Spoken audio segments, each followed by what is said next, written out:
পবিত্র শবে বরাত, বিশ্ব ভালোবাসা দিবস ও পহেলা ফাল্গুন এবার পড়েছে একই দিনে।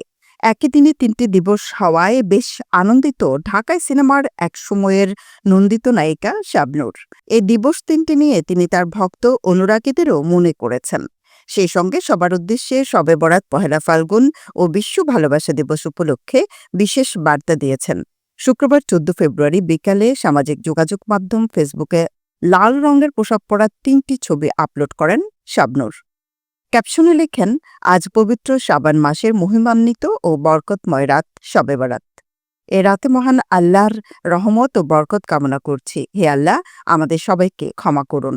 পহেলা ফাল্গুন নিয়ে শাবনূর লেখেন, আজ পহেলা ফাল্গুন, বসন্তের আগমন ঘটেছে। ফাগুনের বর্ণিল হাওয়ায় সবার জীবন ভরে উঠুক আনন্দে। সবাইকে ফাল্গুনের শুভেচ্ছা ও ভালোবাসা। স্ট্যাটাসের শেষে শাবনূর তার ভক্তদের ভালোবাসা দিবসের শুভেচ্ছা জানান। তিনি লেখেন, হ্যাপি ভ্যালেন্টাইন্স। প্রখ্যাত চলচ্চিত্রকার এহতেশাম পরিচালিত চাঁদনি রাতে সিনেমার মাধ্যমে চলচ্চিত্রে আগমন শাবনূরের।